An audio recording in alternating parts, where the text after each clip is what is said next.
Hi friends, నేను మీ నాని ప్రభాకర్. మీరు చూస్తున్నారు Techlogic channel. Friends, tech news episode 1215కి అందరికీ స్వాగతం. ఈరోజు టెక్ న్యూస్ మొదలు పెట్టే ముందుగా అందరికీ స్వతంత్ర దినోత్సవ శుభాకాంక్షలు.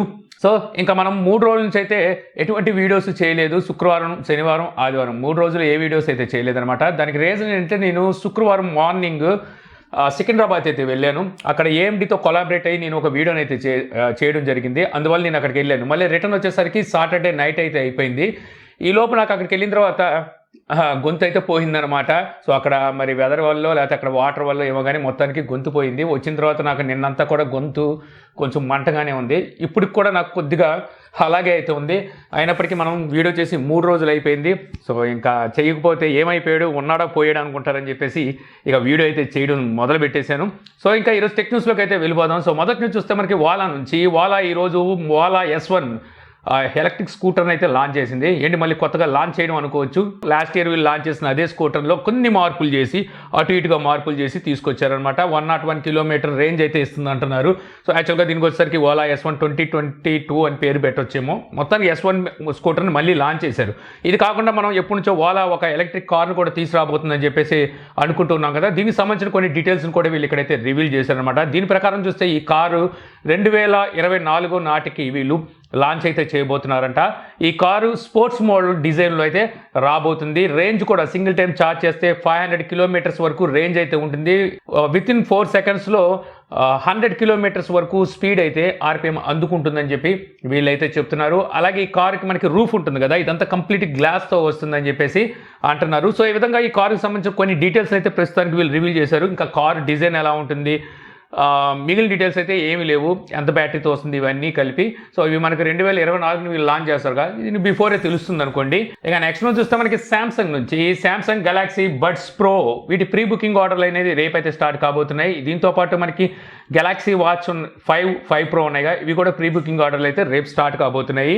Galaxy buds pro pre book చేసుకున్నట్టయితే మీకు ఇక్కడ బెనిఫిట్ ఏమిటి అంటే శాంసంగ్ వైర్లెస్ ఛార్జర్ 3000 రూపీస్ ఉంది. అది మీకు 500 రూపీస్కి అయితే దొరుకుతుంది. ఇంకా గెలాక్సీ వాచ్ 5 సిరీస్కి సంబంధించిన ఇండియన్ ప్రైజెస్ కూడా బయటకు వచ్చినాయి. ఇందులో మనకి Bluetooth variant Galaxy watch 5 40mm కనుక చూస్తే 27,999 రూపాయలు ఉంది. LTE వేరియంట్ 32,999 రూపాయలు ఉంది. ఇందులో 44mm ప్రైస్ చూస్తే బ్లూటూత్ వేరియంట్ మీకు 30,999 రూపాయలు ఉంటాయి. LTE వేరియంట్ 35,999 రూపాయలు ఉంది. ఇక గెలాక్సీ వాచ్ 5 ప్రో 45mmతో వస్తుంది. దీని ప్రైస్ మీకు బ్లూటూత్ వేరియంట్ 44,999 రూపాయలు ఉంటే LTE వేరియంట్ 49,999 రూపాయలు ప్రైస్ అయితే ఉంది. వీటి ప్రీ బుకింగ్ ఆర్డర్లు కూడా మనకి రేపు నుంచి అయితే తీసుకోబోతున్నారు. సేల్స్కి మాత్రం 26వ తారీఖు నుంచి అయితే సేల్కి తీసుకురాబోతున్నారు అనమాట. సో ప్రీ బుక్ చేసుకున్న వాళ్ళకి ఏంటి బెనిఫిట్ అంటే గెలాక్సీ బడ్స్ 2 వీటి ప్రైస్ వచ్చేసరికి 11,999 రూపాయలు ఉన్నాయి. వీటిని మీరు 2,999 రూపాయలకే పొందొచ్చు అనమాట. అలాగే బ్యాంక్ ఆఫర్స్ కూడా అయితే ఉన్నాయి. సో ఇక్కడ చూస్తే మీకు ఇన్స్టెంట్ క్యాష్ బ్యాక్ ఆఫర్ అయితే ఉంది. అక్కడ మీకు గెలాక్సీ వాచ్ 5 ప్రోలో 5,000 రూపాయల వరకు, అదే గెలాక్సీ వాచ్ 5లో చూస్తే 3,000 రూపాయల వరకు మీకు క్యాష్ బ్యాక్ ఆఫర్ కూడా అయితే అందిస్తున్నారు. ఇక అలాగే మనకి శాంసంగ్ గెలాక్సీ జెడ్ ఫోల్డ్ 4 అలాగే జెడ్ ఫ్లిప్ 4 సో ఈ 2 మొబైల్స్ కూడా లాంచ్ చేసిన సంగతి తెలిసిందే కదా. అలా అయితే ఇప్పుడు మనకి Samsung care plus subscriptions plans ఉంటాయి కదా. సో ఇందులో వచ్చేసరికి వీటికి సంబంధించిన స్క్రీన్ రీప్లేస్మెంట్ అనేది ఫ్రీగా చేస్తారని చెప్పి అయితే తెలుస్తుంది.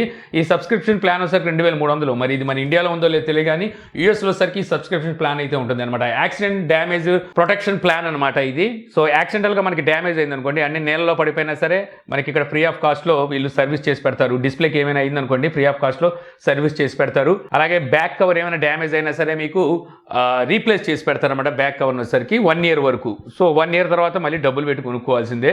సో మీరు ఎవరైనా జెడ్ ఫోల్డ్ 4 కానీ జెడ్ ఫ్లిప్ 4 కానీ పర్చేస్ చేసేటప్పుడు ఒకసారి అడగండి శాంసంగ్ కేర్ ప్లస్ సపోర్ట్ ఉందా అంటే, ఇక్కడ మన ఇండియాలో వాటి సర్వీస్ ఉందా లేదని చెప్పి ఒకసారి అయితే కనుక్కోండి.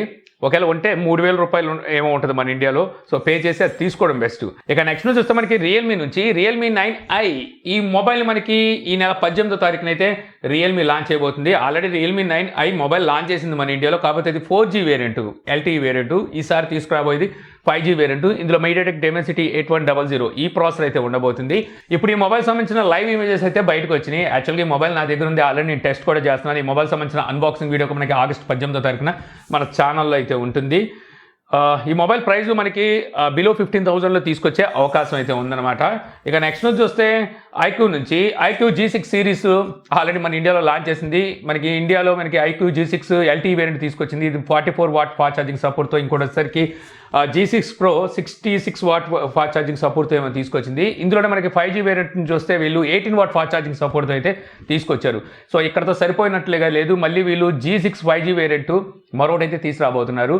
అది వచ్చేసరికి 80 వాట్ ఫాస్ట్ ఛార్జింగ్ సపోర్ట్తో అయితే రాబోతుందంట. మంచి నిర్ణయం.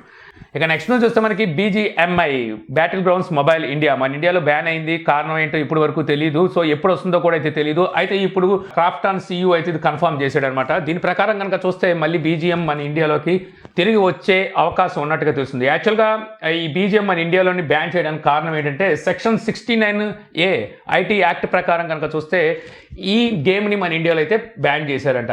సో ఈ యాక్ట్ ఏం చెప్తుందంటే జాతీయ భద్రతకు సంబంధించి ఏదైనా బ్యాన్ చేయొచ్చు, లేదంటే దాన్ని రిస్ట్రిక్షన్ అంటే లిమిట్గా యాక్సెస్ తీసుకునే రిస్ట్రిక్షన్లోకి అయితే తీసుకెళ్ళొచ్చు అని చెప్పేసి ఈ యాక్ట్ అయితే చెప్తున్నట్టుగా తెలుస్తుంది. సో దీని ప్రకారం ఈ యాక్ట్ని వీళ్ళు ఎక్కడ ఉల్లంఘించారు అనేది చూసుకొని దాన్ని కనుక సరి చేసుకుంటే మళ్ళీ ఇండియాలోకి వచ్చే అవకాశం ఉన్నట్టుగా తెలుస్తుంది. ఇంకెన్నాళ్ళు ఇప్పటికే చాలా రోజులైంది, కొంత తొందరగా సెటిల్మెంట్ చేసేసుకుంటూ వచ్చేయచ్చు వీళ్ళు, మరి ఏంటో.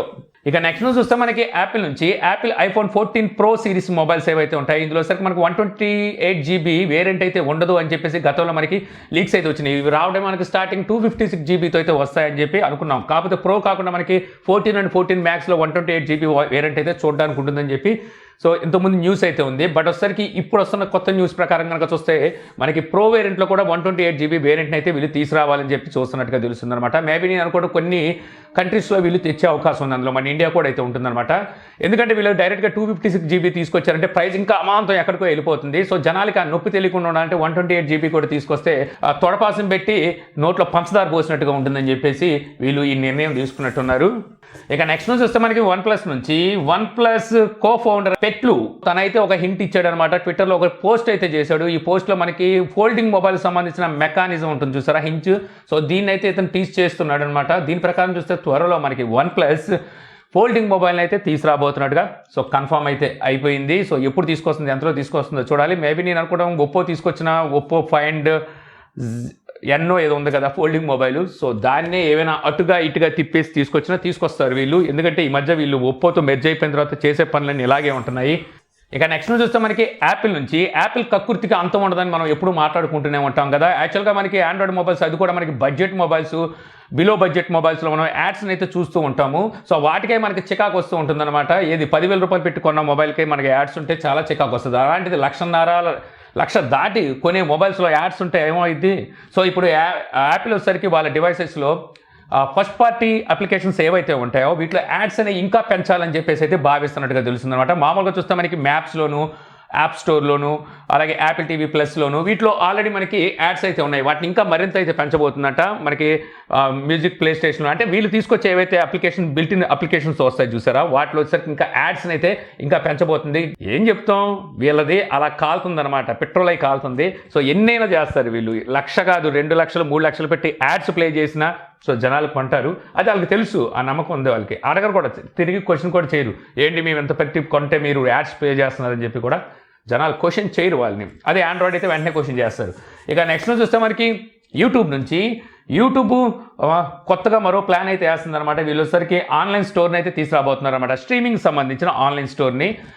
యాక్చువల్గా ఇంతకుముందు మనం కేబుల్ టీవీ అయితే చూసేవాళ్ళం, అది పోయి మనకి DTHలు ఇవి అయితే వచ్చేసినాయి. శాటిలైట్ని బేస్ చేసుకొని మనకు టీవీని చూసుకునే సదుపాయాన్ని వచ్చినాయి. అది కూడా పోయి ఇప్పుడు వచ్చేసరికి ఇంటర్నెట్ బేస్ చేసుకొని సబ్స్క్రిప్షన్ ప్లాన్స్ అయితే వచ్చేసినాయి అనమాట, OTT సర్వీస్ లాంటివి.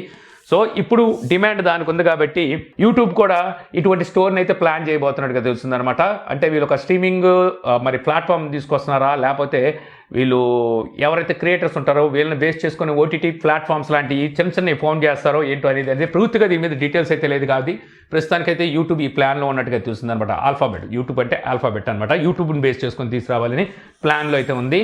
ఇక ఫైనల్ నుంచి వస్తే మనకి విఎల్సి నుంచి విఎల్సి మీడియా ప్లేయర్ మన ఇండియాలో అయితే బ్యాన్ అయినట్టుగా తెలుస్తుంది అనమాట. కాకపోతే మనకి మొబైల్ ఫోన్స్ కాదు, అంటే అటు ఐఓఎస్ డివైస్ కానీ ఆండ్రాయిడ్ డివైస్లో మనకి ప్లే స్టోర్ అండ్ యాప్ స్టోర్లో అయితే కంటిన్యూ అవుతూనే ఉంది ప్రస్తుతానికి వచ్చేసరికి. కాకపోతే పీసీస్లో విండోస్ ఉన్నాయి కదా, సో వీటికి వచ్చేసరికి దీన్ని బ్యాన్ చేసినట్టు తెలుస్తుంది. మన ఇండియాలో వచ్చేసరికి దీనికి సంబంధించిన వెబ్సైట్ అయితే ఇప్పుడు ఓపెన్ కూడా అయితే కావట్లేదు. ఇది 5 months బ్యాకే వీళ్ళు వచ్చేసరికి ఈ రకమైన స్టెప్ తీసుకోవాలని చెప్పి భావించారంట. కొన్ని సెక్యూరిటీ ఇష్యూస్ వల్ల ఈ విఎల్సి ప్లేయర్ని మన ఇండియాలో బ్యాన్ చేసినట్టుగా అయితే ప్రస్తుతానికి రిపోర్ట్ ఉంది. సో మరి ఇది ఇంకా ఇలాగే కొనసాగిస్తూ మొబైల్ ఫోన్స్లో కూడా తీసేస్తారా, లేకపోతే విండోస్కి తీసుకొస్తారా లేదైతే చూడాల్సి ఉంటుంది అనమాట. ప్రస్తుతానికి సర్వర్ అయితే ఓపెన్ అవ్వట్లేదు. అయినప్పటికీ మనం బోల్డ్ ఆప్షన్స్ ఆండ్రాయిడ్ కానీ విండోస్ కానీ ఏది బ్యాన్ చేసినా సరే మళ్ళీ వాడుకోవడానికి బోల్డ్ ఆప్షన్స్ అయితే ఉన్నాయి. సో ఇంతే ఫ్రెండ్స్, నాకు ఏదో ఇంట్రెస్టింగ్ అనిపించిన టెక్ న్యూస్ వీడియో మీకు నచ్చింది అనుకుంటున్నాను. వీడియో మీకు నచ్చితే లైక్ చేయగలరు. యూట్యూబ్లో మా ఛానల్ ఇంకా సబ్స్క్రైబ్ చేసుకోకపోతే సబ్స్క్రైబ్ చేసుకోవడం మర్చిపోమాకండి. So thank you for watching. Jai Hind.